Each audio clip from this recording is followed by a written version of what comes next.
One way that people adapt to this needing for it to be okay to be them is to become really rigid, stubborn, and opinionated so that no one can penetrate their mind, no one can tell them what to do.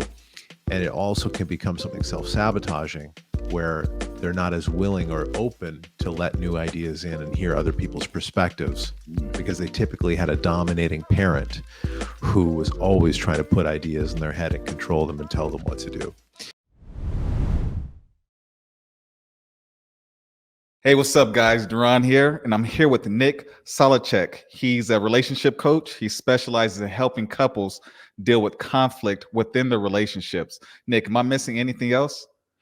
Well, there's a lot we could talk about, but that is essentially it. I help couples talk to each other in a way that, doesn't piss them off, right? We got to learn how to talk to each other in a way that actually makes our relationship work. And everyone seems to encounter challenges with that. I think that's the biggest issue in relationships. My last relationship actually ended because there was no kind of conflict resolution. It was kind of my mistake because I read a book and can't remember if it was Boundaries in Relationships, but a book that I read, it said that if you're going to be in a relationship, you guys need to have like a plan for resolving conflict. And I spoke to her before even starting the relationship. I said, hey, maybe we should create a plan for resolving conflict. She was completely against it. But because she was hot, I was like, screw it. And it ended up biting me in the ass down the road. But hey, that you live, you learn. What I want to know is that I'm currently in a new relationship. It's been about 5 to 6 months. This woman is the best woman I've ever been with. She's foreign, she's from Pakistan, but the thing that shocks me about the relationship is that it's too good. We haven't had any kind of conflict, no argument. Typically when I'm seeing somebody, it's like, oh, they're okay. I can deal with this subtle nuance that I don't like, but there's nothing I don't like about this person. And I told her, I was like, hey, I don't feel comfortable having a serious relationship until we have some kind of conflict, because I need to know how we resolve that. But do you need conflict in a relationship for it to be healthy? Well, that's a great question. I believe that all relationships have conflict a part of them. And when I talk about healthy relationships, connected relationships, conscious relationships, I'm always reminding people that, hey, we're going to have conflict. It's normal. It's healthy. It's part of the arrangement. We got two different people who have their own perspectives, their own values, their own preferences coming together, sometimes living together. And now, you guys have two nervous systems together in the same space, trying to manage logistics. You're not always at your best as you might be showing up to a first or a second date. You start to see more of who someone is day to day the longer that you're with them. Mhm. And, some of that includes our little quirks, our defensiveness, our offensiveness, the part of us that could shut down, or the part of us that could get really, really worked up and anxious about something. So do you need conflict? I think that another way to think about this is, what's the purpose of your relationship? And most people, they want to have a relationship. They want to have a connection that is empowering and is connected. Some people really value growth. I'm one of these people that I want to grow. I want to know myself better through relationship. And I view my partner as a mirror and a reflection. And there's something that could be deeply spiritual about that. But I just genuinely am interested in living a life that is great. And I want to try to reduce my suffering. I know I can't turn it down all the way because suffering is a part of life, but how could I have a harmonious experience of being together? And in my view, conflict is a growth opportunity. That's part of the paradigm that I'm certified in through the Imago world, and we can talk more about that. Conflict also is just this tension that brings us together. Part of the reason we're attracted to this person in the first place, to our romantic partners, there's some tension between us. Maybe they have something that we want. Maybe they possess certain traits and characteristics that we admire and respect, we want to be closer to. And there's something in that naturally can develop conflict, especially when our brain notices the differences between us and our partner. And we can start to code those things as danger. I will just say one thing, which is that if you've been dating for 5 to 6 months, good for you guys. Mhm. That's really, the honeymoon phase. And Okay. most people believe that that phase lasts 2 to 6 months. So this doesn't mean that month 7 you guys are going to erupt into enormous conflict, but you're in that honeymoon zone. You're focused on the similarities, and maybe there hasn't been a subject matter or something triggering to come up that's really inspired that to happen. And obviously, I wish you guys, a lot of peace and harmony. But inevitably, there'll be something you guys butt heads over, Yeah. right? Yeah. Yeah. It's it was funny. We had a I want to say subtle. Oh, we almost had an argument. I want to say about a few weeks ago. I misread a text message, replied with a yes when she asked a question about something completely different. But I was excited about this opportunity to have conflict and to resolve it. But when I called her and tried to address it, she just said, I explained to her what happened, and she basically had told me, "Don't worry about it. I misread text messages all the time. Don't sweat it." So, and it went by smoothly. So I was just kind of like, that's different, No whining, no bickering at each other, no pointing the finger, none of that. So it's still kind of weird for me. But like you said, it's the honeymoon phase. What I'm wondering is that friction, like, if you have friction within your relationship, is that a sign that you guys may not be compatible? Because I mean, I've listened to podcasts before, and one of the key things that couples that have been together for a long time, they say that they knew that this person was right for them pretty early on in a relationship. Things kind of flowed easily. So, do you need friction in the relationship for it to be? Yeah, if you guys have friction in your relationship, is that a sign that you guys are not compatible? Well, it depends how you define friction, because some people have friction where they disagree. They don't see eye to eye on things. They might even believe in different gods. They might have a different idea about how things should go on a Sunday morning, how much time they should spend together every week, how fast they should drive on the freeway. There's going to be friction about these Okay. things. So it tends to be natural. And part of the reason that we get this natural friction and tension between two people sometimes is because we are individuals. We're attracted to our partner because they are not us. They're not totally like us. They're actually unique and different in their own way. And what couples often find is that there are some strengths and abilities that each partner brings to the partnership, which is also required to make the thing work. Like there's always one person in the partnership that is distressed by closeness.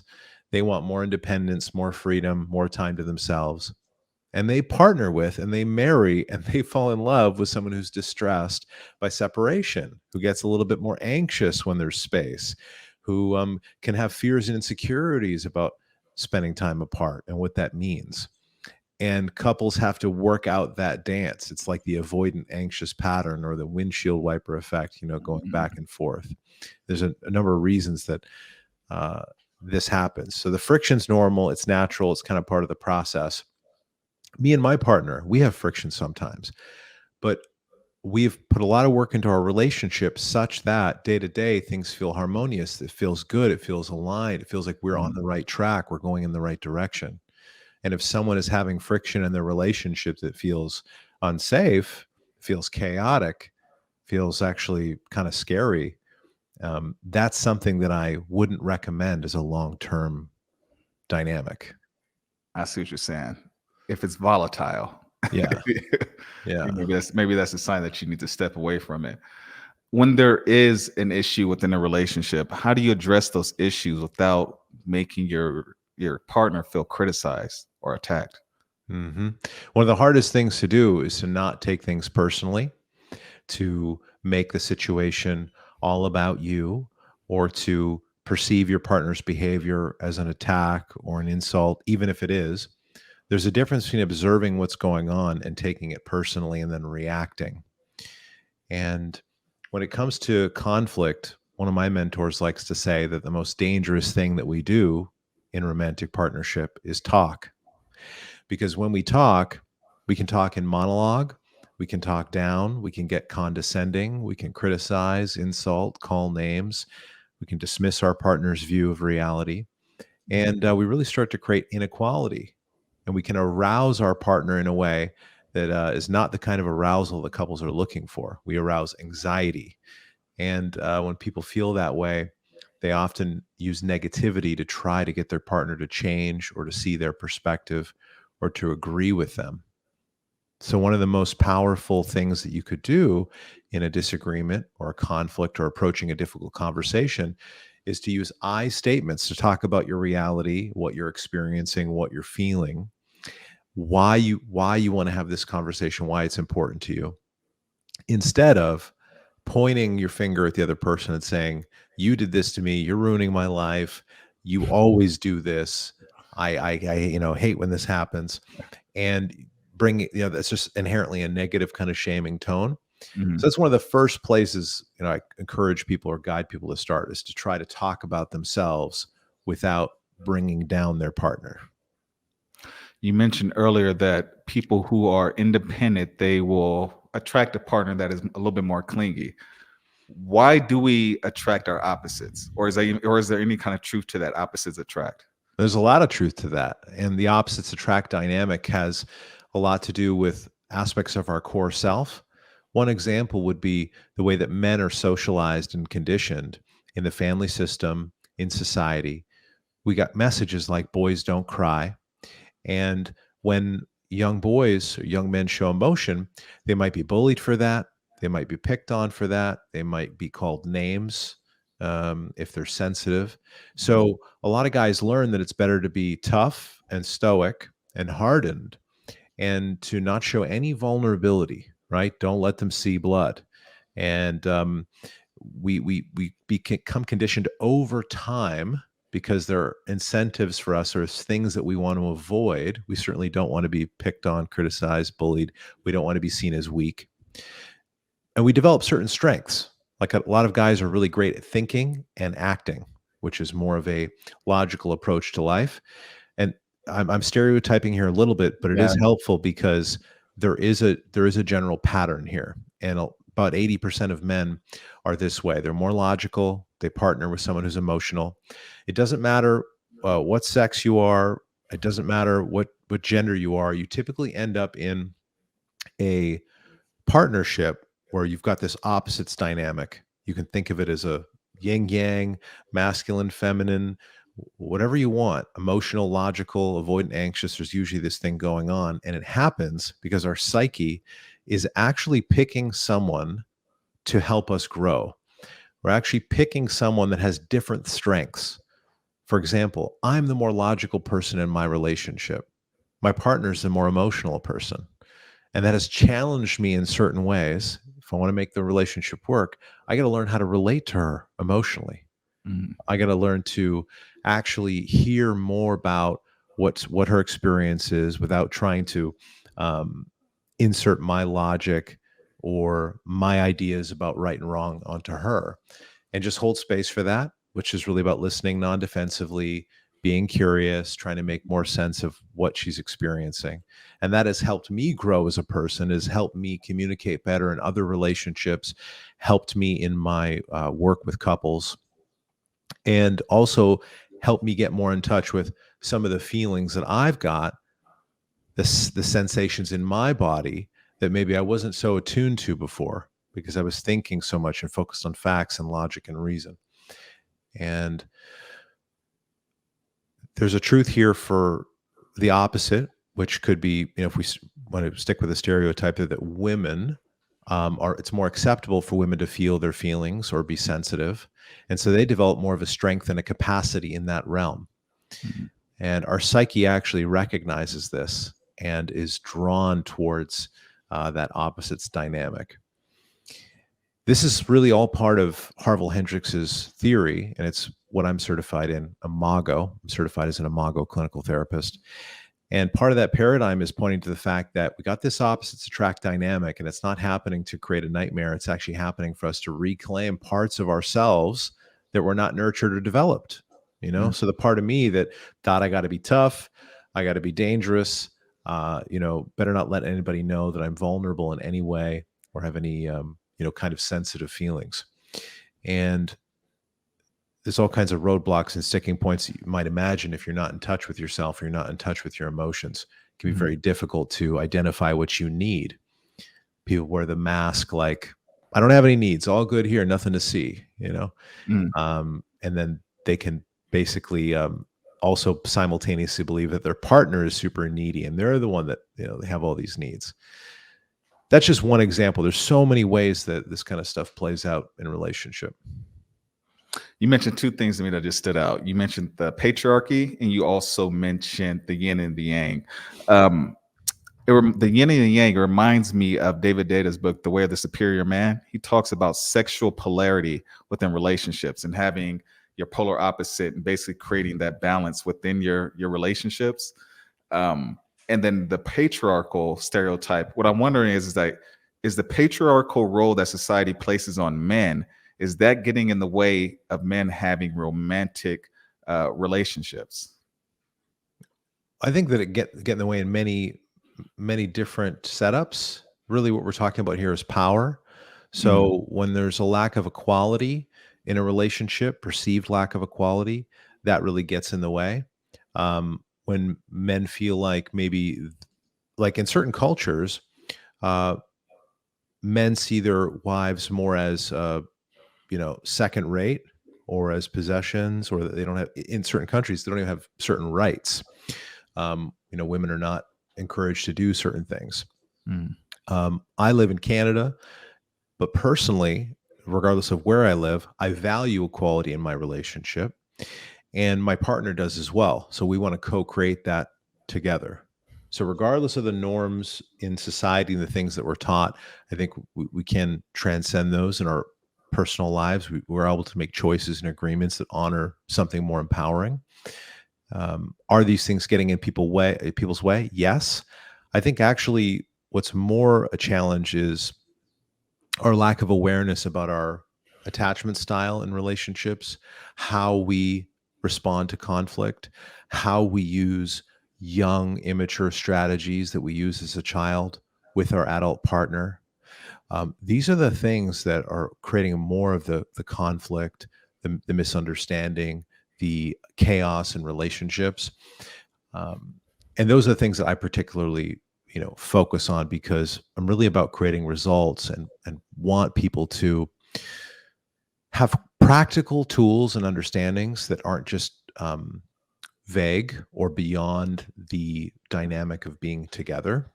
Mhm. So there are lots of things going on in society that you might deem as wrong or you'd like to change. But for couples, it can be empowering to just focus on that space between. That's really the focal point of my work, which is like everything you put into that space, everything you say or don't say, everything you do or don't do becomes the felt sense of the relationship. And a lot of the couples I work with, they got lots of money in the bank and they don't have a lot of positivity in Mm. that space between. And there's so many reasons for this in terms of what's emphasized in our culture is important, but we just don't have great role models. We don't have a lot of great examples. I don't know about you, but when I was growing up, I didn't see a lot of really attuned, harmonious conflict resolution. There was more short statements, passive aggressiveness, dismissive patterns, and a real lack of what I call being gotten, which is I have the sense that you understand me, and I have the sense that I understand you, and just total sincerity with that. No assumptions, no pretending. And it's one of the most important things for our romantic relationships. Yeah, just thinking about my childhood, the one thing that I didn't have was what I want to say, intimacy and affection. My mother, she never hugged me, not until I moved from my home state. And she didn't see me for a few years, and she would give me like this little, tap on the back when she would see me. But it was that was her way of giving me a hug and showing me that she loved me. Mhm. And the reason I bring that up is because in my early relationships, I remember women telling me I was cold, and I couldn't understand it. I thought, I'm here, I'm respectful, I'm having sex with you. What else do you need? I'm the perfect partner. And it wasn't until I actually built strong friendships with women and I could see how they were towards me, a simple hug or just like laying on my shoulder or sharing information with me, just having a listening ear for them, that I understand like, okay, this is what was missing in my romantic relationships. I wasn't given this aspect of myself. How do you get men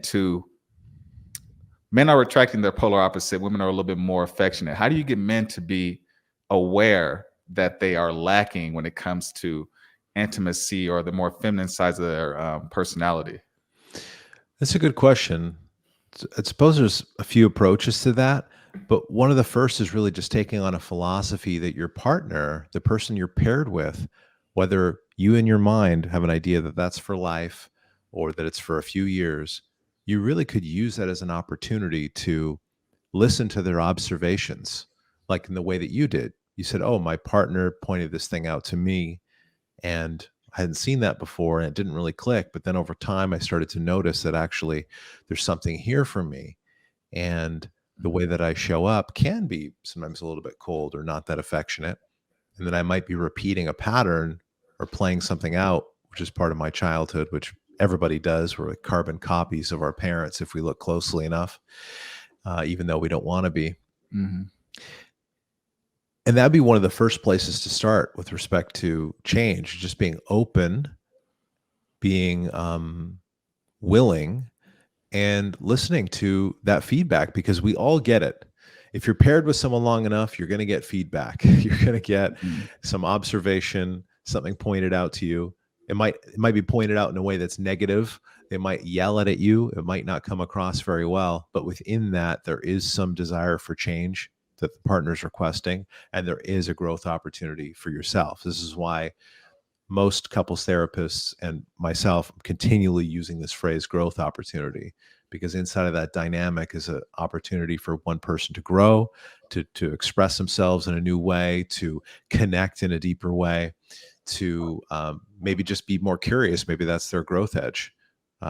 Maybe it's to take off the mask that they're perfect and acknowledge that, oh, they have some areas where they can improve. You mentioned attachment styles. Do you mean love languages? I don't. So attachment styles are something different.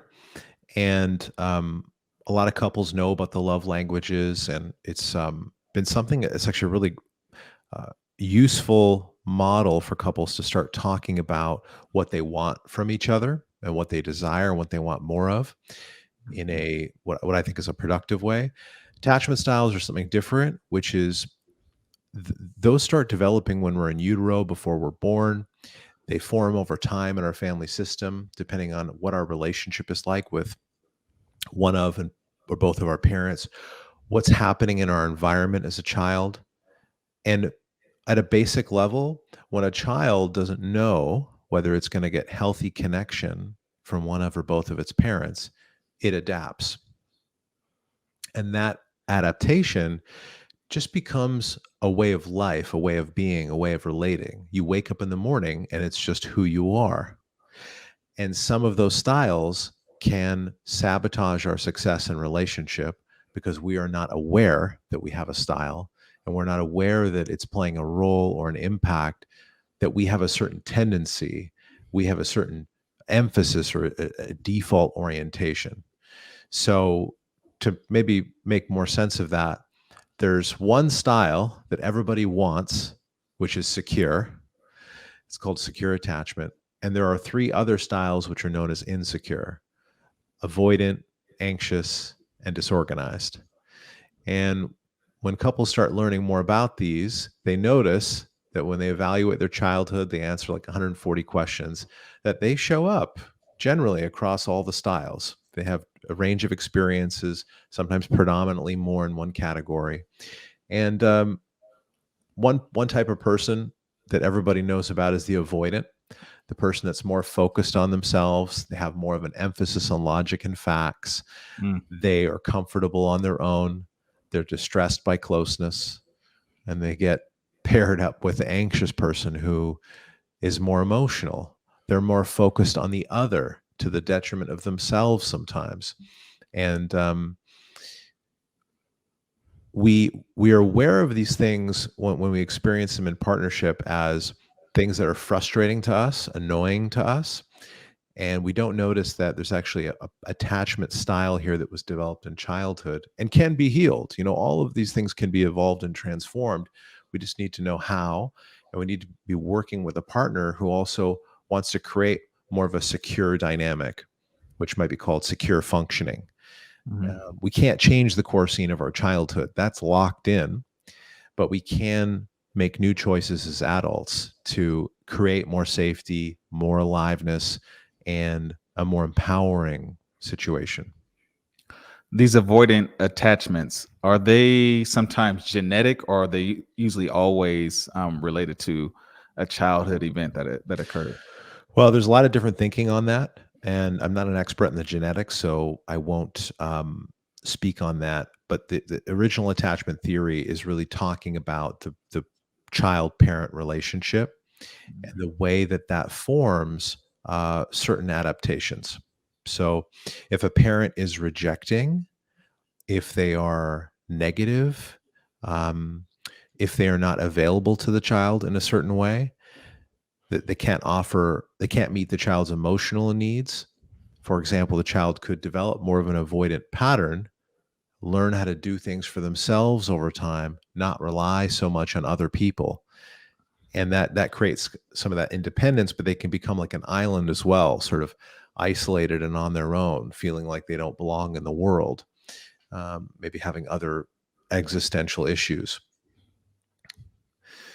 Um, Well, yeah. the reason I even bring that up is because I'm trying to relate it to myself. And there was an incident when I was a kid where my mother, she was going through a breakup with my stepfather, and I just remember she was stressed out a lot. She was screaming a lot, and I used to go to school with headaches. And I remember coming home one time, and she yelled at me for something I can't remember, but I remember that she yelled at me, and it gave me this painful headache. And then I just was like, I'm never letting this happen to me again. I'm not dating anybody that yells at me. And it really, I just shut down. And I saw within my relationships, and most of the women I was with were nice to me, but when somebody like yelled at me in a relationship, if I saw it wasn't going anywhere good anytime soon, I would just shut down and be like, hey, I don't even feel like talking to you, you know? Yeah, yeah.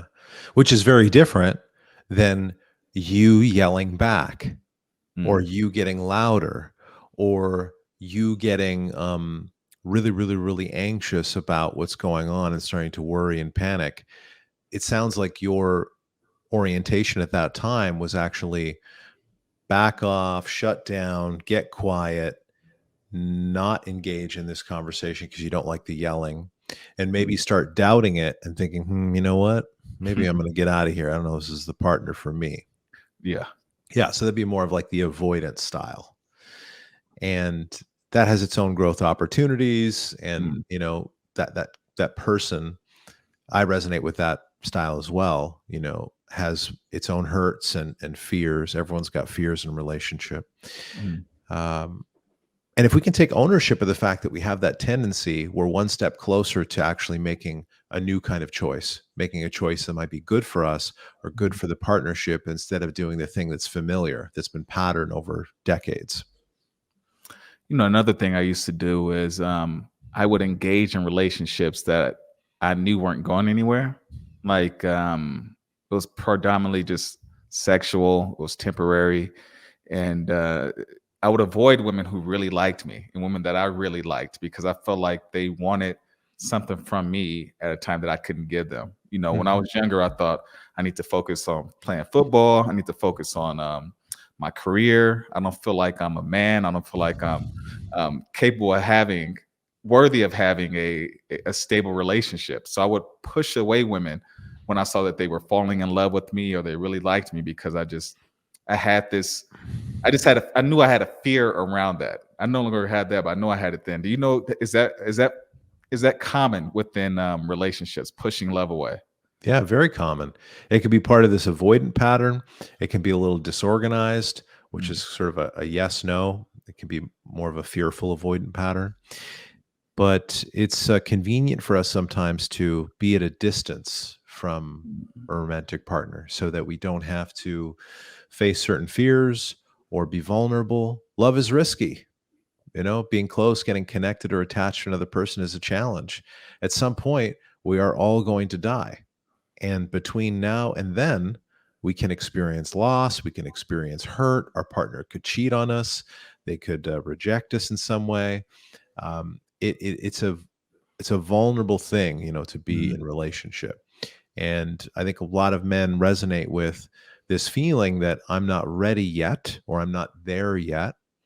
And that's sometimes a different thing, which is that I don't feel like I'm on purpose, or I'm on track, or I have stability, or I'm in the right place where I feel worthy enough or confident enough.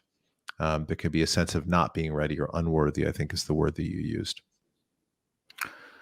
Um, I'm just thinking about conflict within relationships. I'm wondering, when is it okay to move on? Because I hear a lot that you shouldn't try to fix people in a relationship. You should try to accept them for who they are. And this statement reminds me of the previous relationship I was talking about earlier. There was a situation where I was seeing a woman, and I noticed the more comfortable she got, the more abusive or nasty she got. So there was an incident where she was insulting me in front of her family. And it was the first time it had ever happened, because everything else was good. And I was just kind of like thrown off. And her mother saw that I was thrown off. So when she walked away, and I felt comfortable with her mother, and I was like, what was that all about? She told me she gets it from me. And I Mm. was like, whoa. And she's like, I can't remember what I said after that, but I remember she had followed it up with, you know, in a relationship, you just have to accept people for who they are. You can't change them. And ultimately, that relationship didn't work. But I do remember her saying that, and she could see the look on my face and the vibe change in the room. Like, what the hell?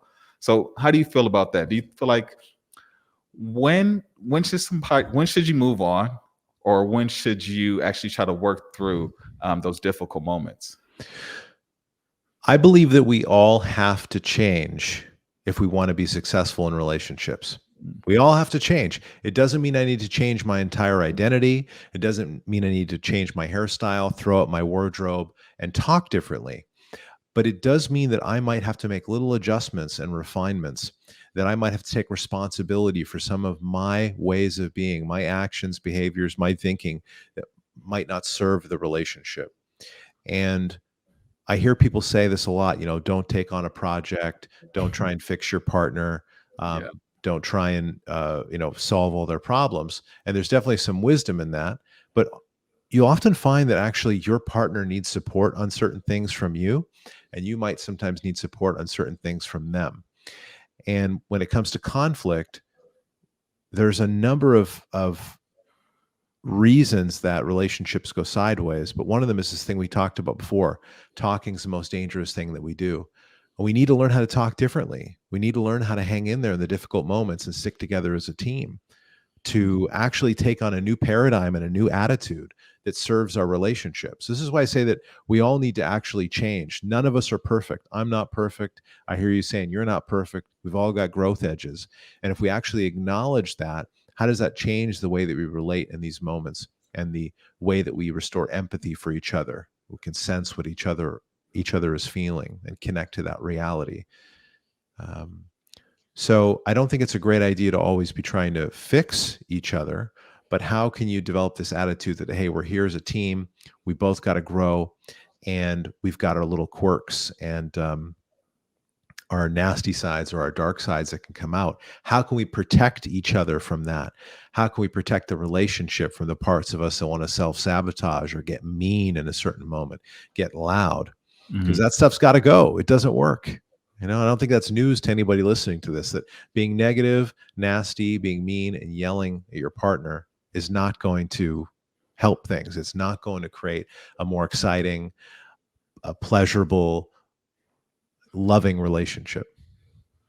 What amazes me is that we're all hearing this message. We hear it in our childhood, we hear it in adulthood. I've known people who looked like, angels on the front end, but you really get to know them.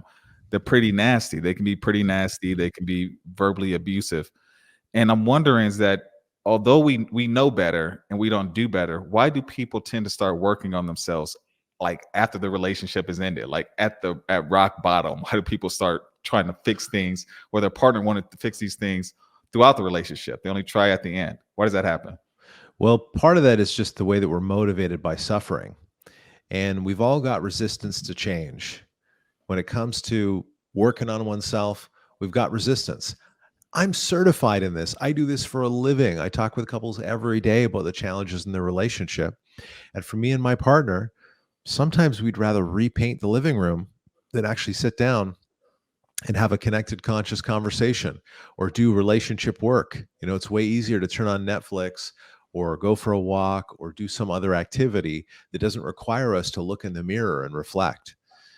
In terms of resistance, it's one of the things that contributes to um, people being stuck in partnership. And there's a tendency here, going back to stereotypes, for the woman to drag the man into therapy or counseling or coaching. Mhm. And, I believe that there's a few key dynamics there that are at play.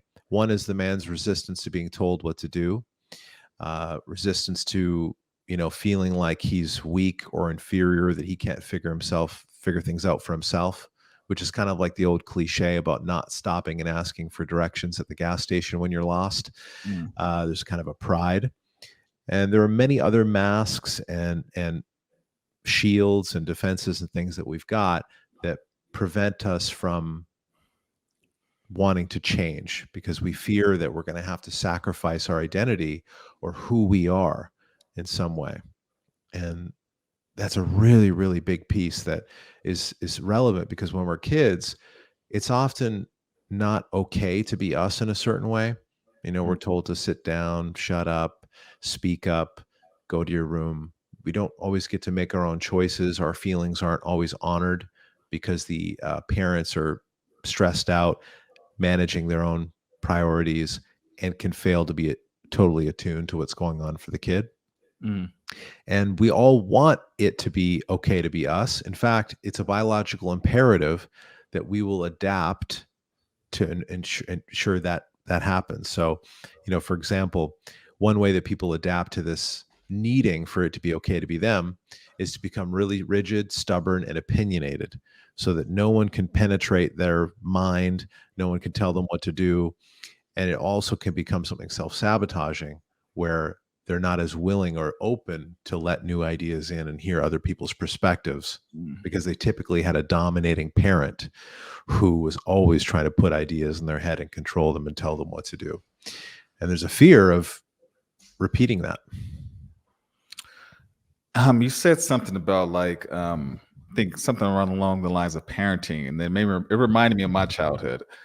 I wasn't just raised by my parents, but my grandparents also raised me. My uncles, my aunts, like everybody lived within like the same block of each other. So I had a community, and a lot of times your parents may not have the tools to teach you something as a kid, but because you had other relatives that were nearby, they are more mature. They may have had those tools or developed that skill set over time, and they were able to help you. So reason I say that is I think that today, being a man or a woman, in this complex society, it's difficult because we don't have the support systems that we once had before in the past. Um, I want to say, in my relationship history, one thing that I noticed is that I used to cling on to relationships that already did, and I would wait for the girl to break up with me. Once I started doing a lot of self work, and I was a lot more mindful of who I gave my body to, and I felt like I brought more to the table. I became more selective, and when I would have these difficult moments in the relationship, I would address those issues, and ultimately the relationship didn't work. I would end up ending the relationship. But one thing that stands out is that a lot of the women, one thing they had in common is that they felt like they weren't good enough. Because I would break up with them, they felt rejected, which makes sense, but they felt like they weren't good enough. How do you how does somebody address an issue within a relationship, a character flaw or a behavior that just isn't going to help the relationship work? How do you address those characteristics without making your partner feel like they aren't good enough? Because I'm pretty sure that you may love your partner, there may be something that bothers you, rubs you the wrong way, but if you do address that issue, it could potentially make your partner feel insecure. So how do you make your partner feel secure and also address those issues? Yeah, great question. So there's a couple key things here that are really important. You can't fully control the way that your partner is going to receive something. Mhm. So if I'm highly insecure it might not matter how you say it. I might take it personally. And that might require you to reassure me or remind me or point out that, hey, I feel like you're taking this personally, making it about you. So you can't always control that, but I believe we can increase the chances that our partner can hear us in a better way. The way that we say things dictates a lot of the time how it's heard and how it's received. So when we use those I statements that I was talking about, when we speak positively about the outcomes that we desire, when we emphasize that, hey, this relationship's really important to me and I want things to work between us, and something that I really would love more from you is, framing our requests and our desires in a positive way. Our tendency is to focus on the negativity. We've got a negativity bias. Our tendency is to air and vent all of our frustrations, maybe become enraged. And the way that we express those is typically not in a healthy, productive manner. So positivity, using I statements, talking about your future intention for the relationship. What's your vision? Why do you want these changes to take place? Why is it that you really want something more from your partner? And can you do that at a time that they're available, where they, consent to having a conversation, which could take 30 minutes to an hour, and, set yourself up for success in that way. It's not a great idea to bring a really vulnerable conversation like this to your partner while they're managing pots and pans, cooking dinner for the family. Got to find some quiet time to make your request. Why do some people feel like they have to control their partner? I've seen tyrannical men abuse women. I've seen women that were tyrannical also abuse men. But what does that stem from, typically, from childhood? There's a few ways that can manifest. It's really all about fear. So I have certain fears about, let's say, loss of love, or a fear of rejection, or a fear of being dominated or controlled, a fear of being abandoned, a fear of being neglected. There are different ways that these experiences motivate us. And when we're kids, we observe in the family system around us a certain set of strategies and behaviors. So if you notice that you're controlling or your partner's controlling in relationship, one thing I encourage people to look at or to ask themselves is, what does that remind you from childhood? What does this experience of controlling your partner, or wanting to, or being controlled, remind you of from childhood?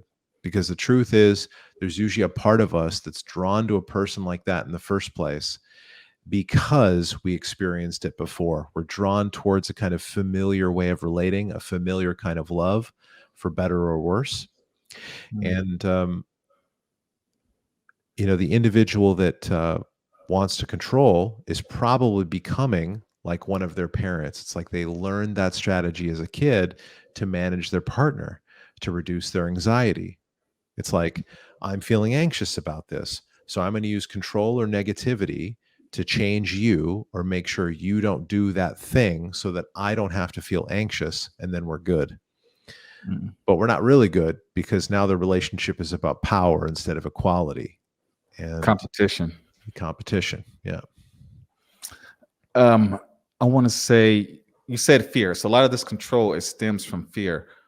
What are some things that you can do, if possible, to help your partner feel safe within that relationship? Safety is a big deal, and we've all got different ideas about what safety means. We think that maybe if I had gifts under the tree and food under the fridge, and mom and dad didn't hit me too much, that it was relatively safe. And we've all heard difficult stories about people's trauma, conditions they grew up in. We've seen photos or visited countries where people are living in more impoverished conditions. And if we grew up in a home with a family, with food in the fridge, with electricity and AC, we might think, holy, I had it pretty good. I got nothing to complain about. And we might tell ourselves that story. Our parents might have told us that story. You have no idea. You need to be grateful. But safety is much more than just a roof over your head and two live functioning parents. So if couples want to create more of that, I would suggest a couple things. And I frame this up actually as 5 key things that couples need. And their attunement, we talked about that earlier, like I get you, you get me. There's sincerity in that and an effort to understand. We need integrity. Our actions have to match our words or the person that we say we are. And with that comes truthfulness, that we make an effort to tell the truth. We're not betraying our partner, being deceitful, lying, hiding. We show up as a consistent and reliable person, that we're not Jekyll and Hyde, one day this, one day that. That can be kind of a chaotic pattern. And the fifth is the ability to repair, which means that I am willing and able to apologize. Say, hey, mea culpa, my bad. Okay, this one's on me. I need to take ownership that I showed up this way in that moment. Not only do that, but also be willing to receive repair attempts from your partner when they apologize. They say, hey, honey, I'm really sorry. Instead of saying, yeah, well, you know what? Actually be able to take that in and let that in and have a conversation. That's a really big deal. And all of those things come together to create safety. There are other pieces to this, but these are some of the things I find couples can focus on, that they can define clearly. And I even get them to evaluate, on a scale of 1 to 10, how they feel these categories in the relationship are. And going back to your last question, how can we get more of what we want? How can we make positive changes? How can I bring this to my partner in a way that doesn't insult them or put them down or have them take it personally? And both couples usually will find that, like, oh yeah, I would love more of this. Like in an ideal world, 10 out of 10, if we were both in integrity, it would mean you would finally finish that project in the yard. It means that when you say you're going to be home for dinner at 6, you come home for dinner at 6, and you don't commit to things that you can't do. You don't tell them you're going to do something if you can't do it. Those are really common examples, and safety is a big deal. The second thing there that I learned from Harville Hendricks, who wrote this great book, Getting the Love You Want, which is part of my therapy training, is he really believes that couples need 2 things to have a thriving relationship: safety and aliveness. And that led me to actually investigate and put into better words, like, okay, what is safety? What does that mean? How can couples create it? And that's what I was just describing in terms of the 5 bullet points there. What stands out to me is vulnerability. Somebody that's in a weak state, in a fearful state, how do they get the strength to be vulnerable? Because you can't heal without vulnerability. You can't really love without vulnerability. Yeah. Well, the weakness could manifest in many different ways, but a conscious relationship requires us to remember our strength in moments of difficulty and moments of weakness. And in there is a growth opportunity of some kind. So depending on the fear or the insecurity that's a part of that, you might talk it through. You might practice a conversation, for example, with a friend or a therapist or a person that's safe. Like sometimes I'll encourage people to do this if they're feeling really afraid. They're feeling like they don't know what to do or how to do it. They might practice a conversation with me. I actually have a free difficult conversation tool that people can find on my Instagram and download that helps set up a framework for practicing, rehearsing, writing out some of these conversations to develop a little bit more confidence, And the tricky part here, and I think this is really what you're pointing to, is if I feel weak, if I feel not enough in some way, if I feel like I don't know how or I don't have the skills, the way that I actually build confidence is by going and doing, by making an effort.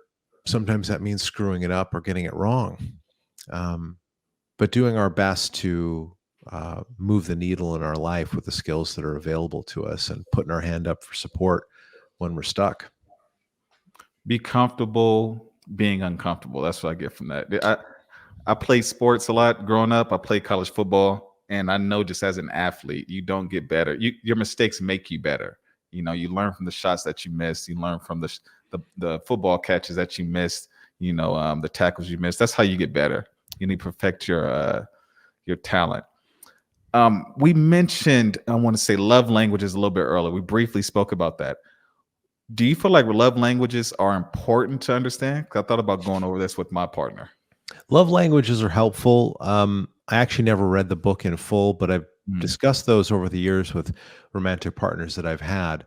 It's something that is really helpful for couples to take quick, actionable steps and better understand what they need from one another. And so I found that many couples enjoy it. I think if couples were going to do anything, that they certainly could start there. But what they really need to get to at a deeper level is the thing that they wanted and needed the most as a child and didn't get, mm, because that's the thing that is going to cause conflict. That's the information that your partner is actually going to need in moments of misunderstanding in order to break through, in order to transcend some of the repetitive conflicts and actually create corrective experiences, which is essentially healing and transformation in partnership. how do people look back and find out what needs they needed when they were a child? Like, does your program help people find out what their needs are? Yes, it does. So we explore that, and there's a few steps that are part of that process. This whole framework of imago, which is Latin for image, at the core of that is this idea that we are all attracted to a composite image of mom and dad, a composite image of their strengths and weaknesses. Wow. So if mom, for example, was anxious, loud, negative, controlling, and dad was unavailable, dismissive, angry, you're not only going to be drawn to a partner who is the things that you want them to be, the things that you value, you're also going to be drawn towards this composite image of these traits. So it's say it another way: people are often attracted to a partner who often becomes the negative traits of their parents. Oh, And I help couples map that out. Everybody I work with essentially establishes their personal relationship story, which brings all of these things together. And through that process, they get more clear on, okay, the thing that I wanted and needed the most was, or the thing that I wanted and didn't get was maybe, oh, the freedom to be me, or safety, or physical affection, or the ability to make my own choices. Um, Connection. yeah. So many different ways that people will frame that up. I'm smiling because it just makes me think. I literally dropped my mom off at the airport yesterday. She was here for the holidays, and my mom, she talks the most shit, And with my partner, I was talking to my mom about it. That's the best part about my mom, is that I can talk to her about anything. If I have an issue going on in my life, whether it has to do with a relationship or not, and it's serious enough, I'll speak to my mom before I speak to anybody else, because I know she'll keep it real, you know. But with that being said, sometimes my mom, she doesn't like being vulnerable or having these kind of like tough conversations where she'll cut you off or talk over you. And my partner, she doesn't do any of that. It's kind of, because I don't see her every day now that I'm away from home. It just the interaction we had over the holidays reminded me of that.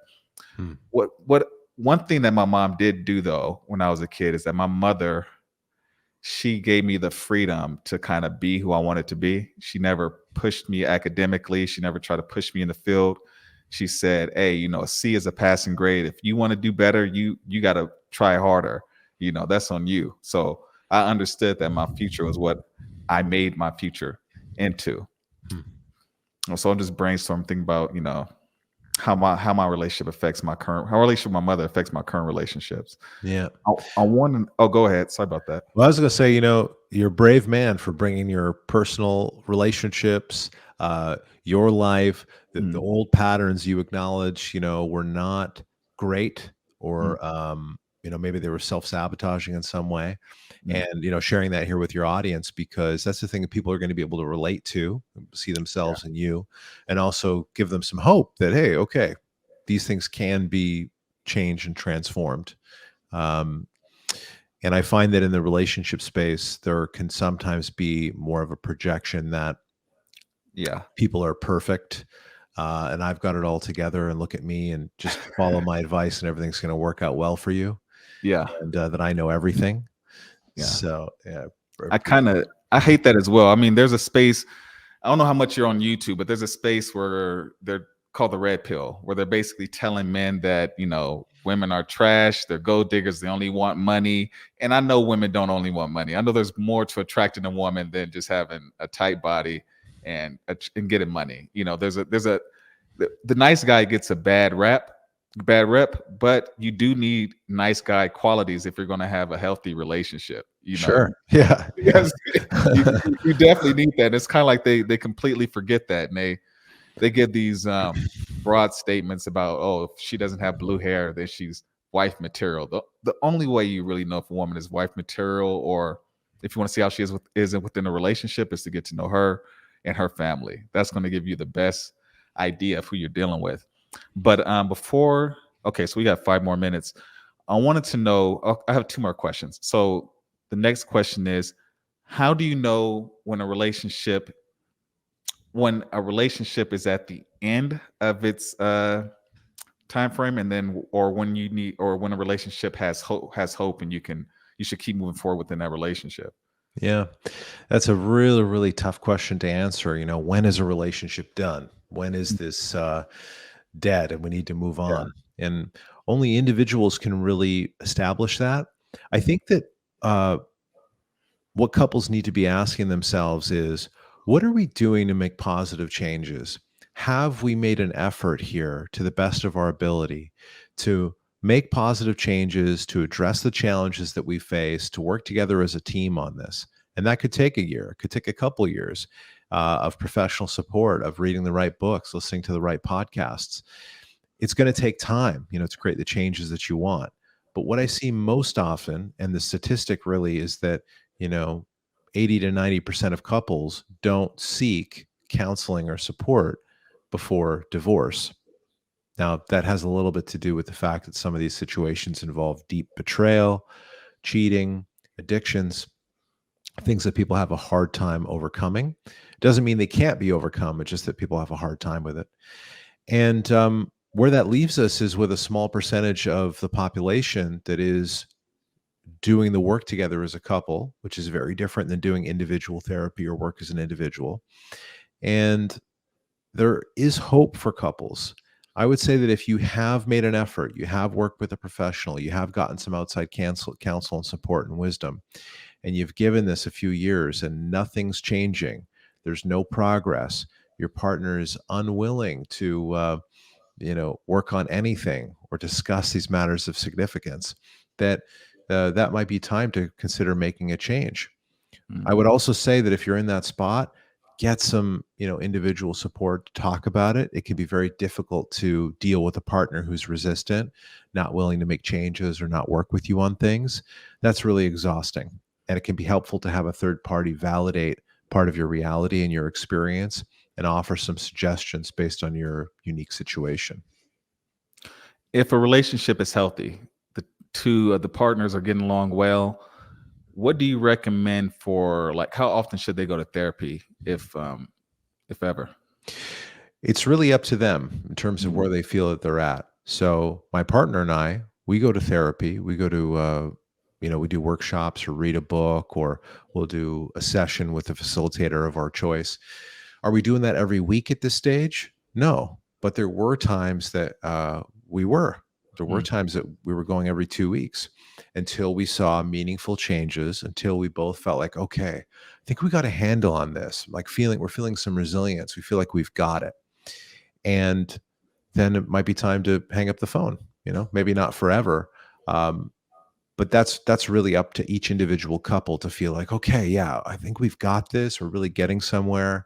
Mhm. We're able to manage our conflicts in a much better way. These concepts are clicking. These new skills and ways of relating are being practiced, and we're feeling more connected. We're feeling like, oh, this is much more of what we want.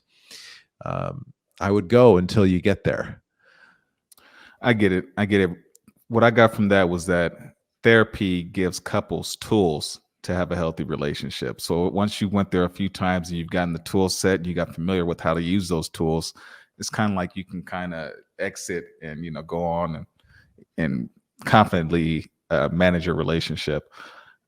Okay, so we're all, 1 minute left. So I like to ask my guests, like, what is their philosophy for life? So what would you say your philosophy for life is, and then also how can people reach out to you? Yeah. Well, thanks for having me on the show. My philosophy for life is that suffering is a part of life, which that might sound a little dark, but that I have an ability to reduce my suffering. I have an ability to make positive changes and take control of my situation. If I find myself in that victim mindset, doubting myself or doubting my path or my reality, that I have an opportunity there to reflect, connect back to who I am and what I want, what my purpose is, and make the positive and necessary changes. I think too many of us are disempowered. We're flooded with information, too many bad ideas, misguided advice, and we're distracted. So think part of what I'm encouraging there for me and for all of us for 2024 is just connecting back to who we are to the degree that we can, and then remember, what am I here to do? What am I all about? What do I want to accomplish? And to not give up on that. So I think there's something compassionate in that message and in that philosophy. It's hard to surmise that in 60 seconds. No, If you, I love that, man. I yeah, love that because I feel like I've been on that journey as well. I felt so confident in my childhood, even though I didn't have my parents were great, my family was great, but I didn't grow up in the best environment, and I felt like I was myself in that environment. But somewhere in my 20s, I feel like I lost myself, and I've been rediscovering who I was and what really matters to me, and questioning some of the beliefs that I grew up with.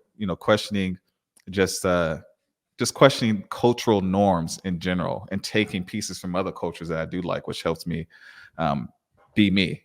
So I really resonated with that message. yeah. Well, if anybody wants to connect with me and my work, they can find me at Nick Solaczek on Instagram, nicksolaczek.com, and they can connect with me there. One thing I'll just say here, Duran, about the red pill community is the number one thing that women want in the survey data is trustworthiness. They want a man that they can trust more than somebody with a big bank account or a big dick or a fast supercar. And they want someone they can trust, and nice might not be always the right way to describe um, the characteristics and qualities that are required, but certainly Mm. kindness. I think the nice term is associated with weakness. We need to be kind. We need to have boundaries, and we need to be able to talk about things, to create some spaciousness in the dynamic. So, yeah, I appreciate you having me on the show. Hey, thanks for coming on. I loved all your advice, and you definitely have some wisdom to your message. But thanks, Nick. Thank you. Have a good one.